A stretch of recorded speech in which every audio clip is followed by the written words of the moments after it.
ए वर्षा पाग को गरमा गरम चाट टिके गले केमती हाँ। आई नो भल लगंदा। तो चलते आज चाट बनवा। तो फर्स्ट प्रेशर कुकर रे मटर बट मु मटर जगह बुट नहीं को भल के सीटी देदवा 3टा। तापर किसी पापड़ बन छाणी रखीदवा ताकू। तापर आपण जमती मसला यूज कर टमाटर पियाज अदा रसुण पेस्ट देकी गोटे मसला बन देकी ताकू कड़े रे पकईकी ताधरे विभिन्न प्रकार मसला गुंडा सब पकेबा। तापरे जो सीझा आलू और बुट रखी ताकू भल के चकटिकी ताधरे मिसईदबा। मिसैला परे किछि पानी देदबा ताधरे 3, 2, 1 पानी देकी ताकू किछि समय बॉईल करदेला परे सेथिरे बनेकी रखिथिबा टमाटो सॉस आउ खट्टा पानी को बा तेंतुरी पानी को ताधरे मिसईदबा। किछ समय मिसेकी ताको फुटे देला परे हल्का टिके बहला हे आसला परे ताको बहुत सुंदर भाव में प्लेटिंग करदवा।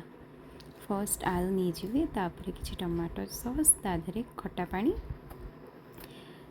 से खट्टा पानी टिके मो अधिक नहीं आपण आपण हिसाब से नहीं पारे। तापरे किछि काकुड़ी किछि गाजर पियाज आउ धनिया पत्र काटिकी रखी देथिबे सेगुडी को ता ऊपर पके गार्निश कर देबे।